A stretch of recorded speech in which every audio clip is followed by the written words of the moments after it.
Selamat petang, salam sejahtera. Terima kasih karena bersama dengan saya di Nazilin Unity Channel. Isu yang hangat pada petang ini ialah apabila ada salah seorang daripada netizen dalam ruangan komen di konten saya mencadangkan satu perkara yang luar biasa tentang rombakan Kabinet Anwar Ibrahim. Ini kalau benar-benar berlaku pasti akan membuatkan Perikatan Nasional mati duduk ataupun tak mampu melakukan apa-apa lagi rancangan selepas ini.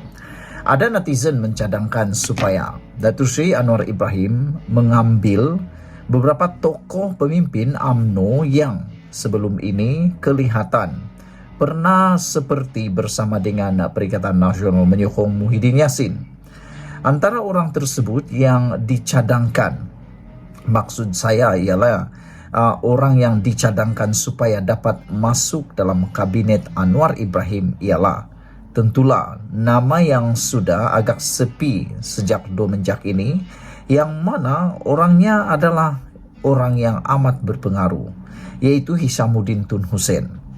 Ada netizen mencadangkan supaya Hishamuddin Tun Hussein yang pernah menjadi beberapa kali menteri, beliau ini sudah lama pernah menjadi menteri dan cukup pengalaman dalam pelbagai bidang kementerian. Jadi mereka mencadangkan supaya Hishamuddin Tun Hussein diletakkan untuk menggantikan Salahuddin Ayub yang meninggal dunia. Mereka kata kalaulah Hishamuddin Tun Hussein ini dilantik menjadi kabinet, tentu ianya akan mematikan langkah Perikatan Nasional, akan membuatkan Perikatan Nasional terduduk dan tak mampu berdiri lagi, kata netizen. Selain daripada itu, mereka kata pengaruh daripada Hishamuddin Tun Hussein boleh menyebabkan tindakan Muhyiddin, tindakan Taqiyuddin, tindakan Perikatan Nasional yang tak habis-habis nak memancing calon-calon ataupun calon ahli parlimen daripada UMNO, Barisan Nasional, untuk cuba menyokong Perikatan Nasional, akan menyebabkan langkah itu akan mati dan tak akan dapat diulang sampai bila-bila lagi sehingga PRU 16 akan datang. Orang yang kedua yang dicadangkan untuk dimasukkan dalam Kabinet Anwar Ibrahim, tentulah mereka kata apa salahnya Anwar Ibrahim melantik Khairi Jamaluddin sebagai senator untuk menganggotai kabinet beliau. Sekurang-kurangnya dilantik menjadi timbalan menteri, dan lebih baik lagi kata netizen dilantik sebagai menteri. Hal ini kerana Khairi Jamaluddin merupakan sosok yang membawa banyak pengaruh kepada orang muda. Selain daripada itu, apa yang dikata oleh Khairi Jamaluddin begitu dapat mempengaruhi ramai anak-anak muda, para pengundi, bahkan generasi muda. Jadi dengan itu, mereka kata kalau Khairi Jamaluddin dibawa masuk sebagai senator, ianya tidak akan mempengaruhi UMNO, walaupun mereka telah memecat Khairi Jamaluddin, kerana kalau dia dilantik sebagai senator, maka ianya atas kapasiti sebagai seorang senator semata-mata. Orang yang ketiga yang dicadangkan oleh netizen untuk dibawa masuk ke dalam Kabinet Datuk Seri Anwar Ibrahim ialah Sabri Ismail Sabri Yaakob, iaitu bekas Perdana Menteri kita yang lalu. Mereka mencadangkan supaya Ismail Sabri Yaakob dilantik sebagai salah seorang menteri kanan kepada Anwar Ibrahim. Kata mereka dengan itu tidak akan lagi wujud blok ataupun kumpulan geng pun boleh sebut blok yang tak menyokong Zaid Hamidi atau menjadi sasaran kepada Perikatan Nasional untuk dipancing, kata mereka.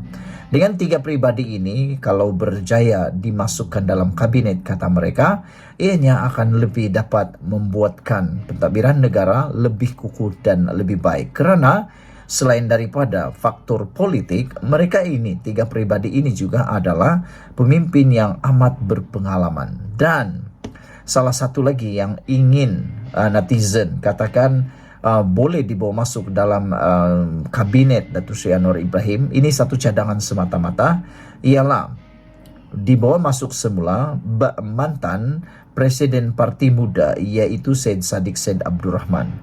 Walaupun ramai yang mengkritik bahwa itu tidak boleh kerana Syed Saddiq Syed Abdul Rahman adalah orang yang sudah dijatuhkan bersalah dan mungkin akan menjadi liability kepada kerajaan perpaduan ini.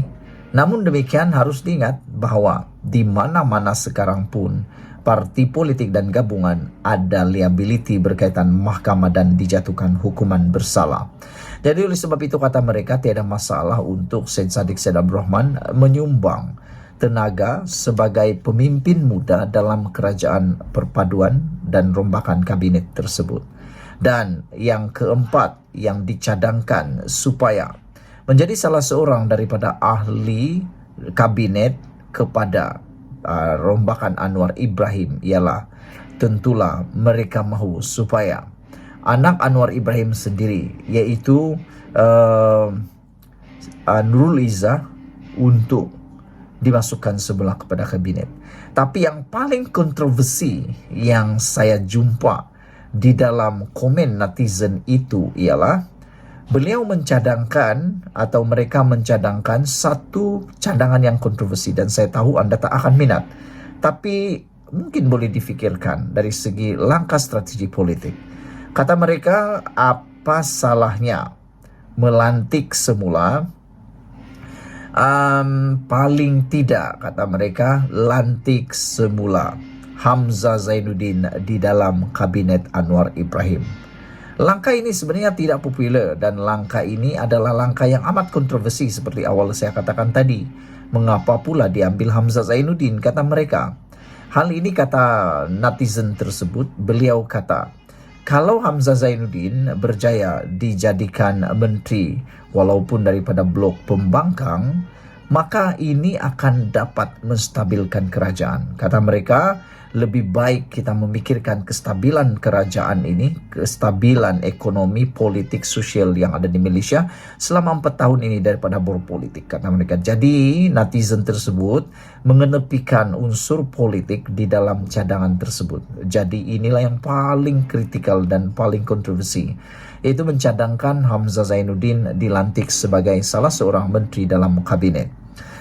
Kerana kita tahu berbanding dengan pemimpin-pemimpin lain di Parti Bersatu dan juga parti-parti pembangkang, Hamzah Zainuddin lah yang paling menonjol sekali. Itu dibuktikan apabila beliau dilantik sendiri sebagai ketua pembangkang. Jadi saudara, apa pendapat anda? Namun ada satu yang mereka tak nak langsung dimasukkan dalam kabinet, yaitu Muhyiddin Yassin sendiri. Kata mereka mau lihat Muhyiddin Yassin bersara daripada politik bersama dengan Tun Mahathir Mohamad, kata mereka lagi. Apa pendapat kamu? Sekian dulu untuk kali ini. Jangan lupa tinggalkan komen anda, tekan butang subscribe. Kita jumpa lagi. Bye-bye.